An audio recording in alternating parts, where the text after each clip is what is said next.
Ito mga idol, meron tayong tanggap na isang Infinix Smart 8. Papalitan natin ng LCD.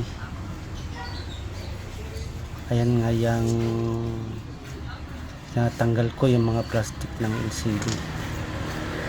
Bali yung board, nalinisan ko na yung frame nya, kakabitan na lang ng LCD yun. Ayan, dinidikit ko na yung yung flex ng LCD doon sa pinaka body. Kung gusto nyo mag DIY, madali lang yan mga idol. Order kayo sa Lazada or sa Shopee ng LCD nyo. Ayan, kalasin nyo yung battery, tapos madali lang naman linisin yung yung frame, yung mga dikit sa frame. Lilinisin nyo lang yung mga dating dikit, tatanggalin yun kasi pangit pagka pinatungan lang natin. Ayan, bago ko nga ikabit, tinitesting ko muna yan. Testing muna siya kung okay, kung gumagana lahat yung mga touch, yung pagtatouch nya, testing muna bago natin lagyan ng dikit. Tinatry ko muna lahat. Tapos pag okay na, saka ko sila lalagyan ng dikit.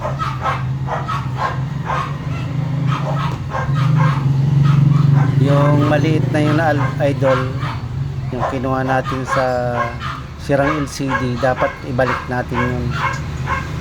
Ibabalik nyo yan doon yan sa may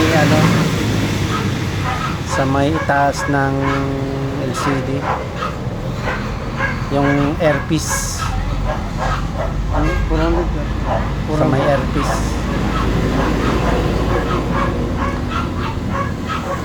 Pangit na hindi natin yan ibalik kasi pinapasukan ng alikabok, tapos pagka nag-camera ka na selfie, pumapasok yung liwanag, malabo yung camera. Ayan nilalagyan natin ng dikit. Dapat nating ibalik yung medyo mahaba na yan na itim, yung mga butas-butas, babalik natin yan dyan.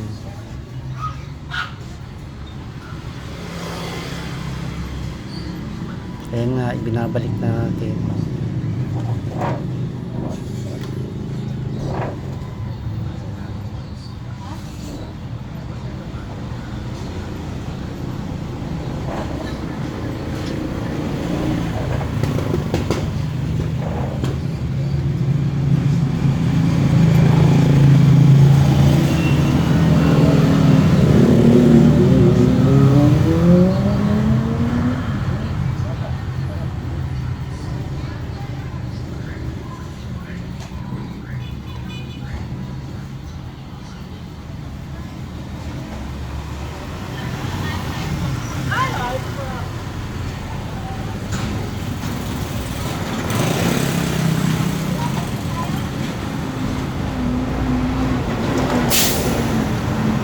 Medyo maingay yung ating video mga idol kasi nasa tabi tayo ng nasa tabing kalsada tayo, kaya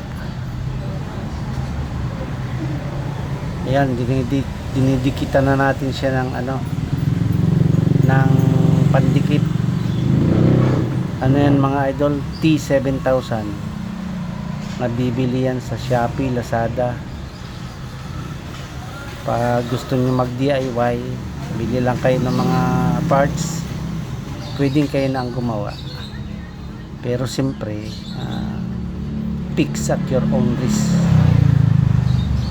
May mga consequences yan, bahala kayo kasi kayo naman ang magkakabit.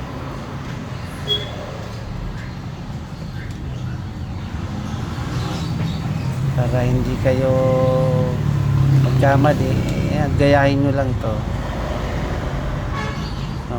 paanong ginagawa ko bago ko kabitan ng LCD. Walang barbero. Ayan, kakabit na natin yung LCD nya. Dikit na yung frame.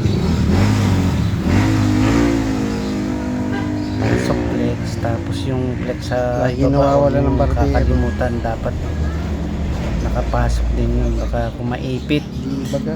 dapat sabay siya pagpasok. Sayang. Pagpasok ng malaking flex, sabay yung flex na maliit para sa charging board. Baka kung maiwan yun ay maipit, malimutan nyo, Yung gamit pa. mahirap magbaklas yan mga idol. Pag yan binaklas mo, sira ang LCD mo. Kaya ingat kayo pagpapalit. Sabay-sabay yan dapat.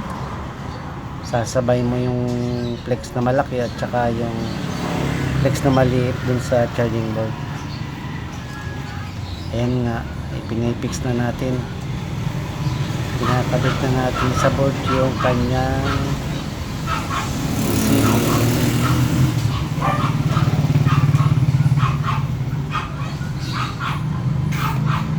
Balik na natin yung yung charging board.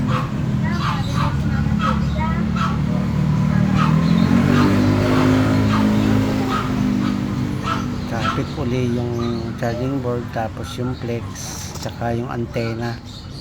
Baka makalimutan nyo yung wire na kulay itim na mahaba sa antena, yun mga lods. Yan, ay kabit na natin. Susunod na yung battery. Pakakabit ng battery, testing. Tsaka yung battery mga lods, pag tinanggal nyo yan, siyempre na bebingkong yan, hihilutin nyo rin para flat. Kasi pagka yan ay curve, lulobo yung nyo, yung back cover. Kaya dapat flat na flat yung battery. Hilutin niyo, hinahihilot naman yan. Pwede yang hilutin. Huwag nyo lang tutusukin, puputok yan, sasabog. O ayan, kinabit na natin yung kanyang battery.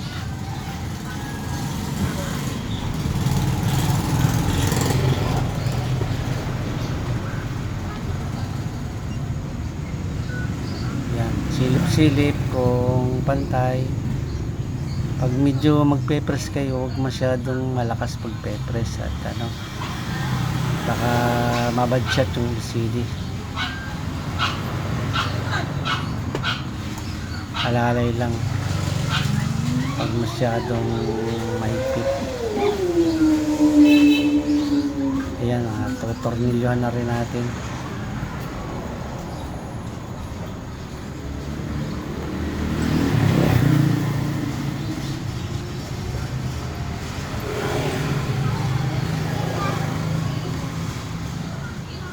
Isa nga pala mga idol,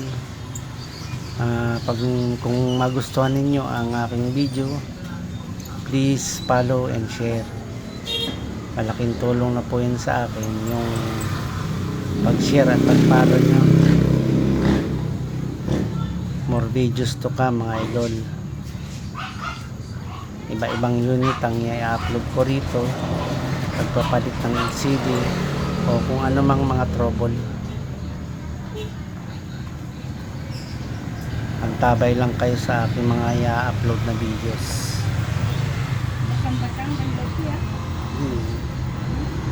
Meron din tayong YouTube channel mga idol.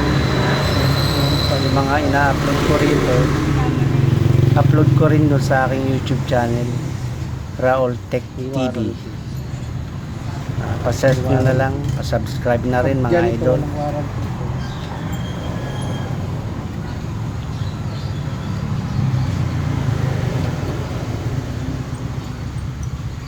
Ayan, tinotornilyoan ko na. Sigurado na yata si idol dyan. Sinasara na. Lalagyan na niya ng tornilyo.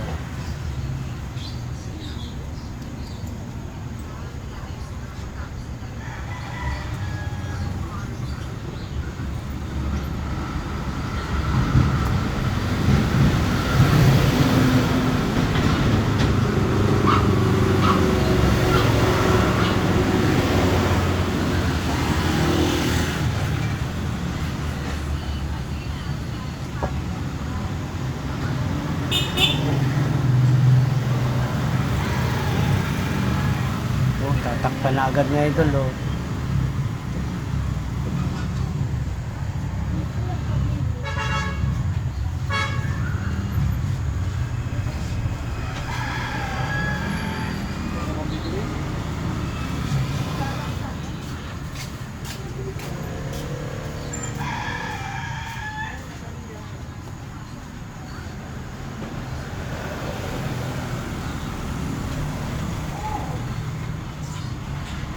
Yan, hinihilot na natin yung ano, yung kanyang cover.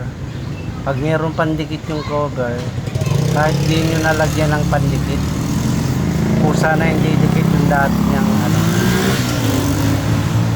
ihilutin nyo na lang para kumapit. Didikit naman kasi ulilot.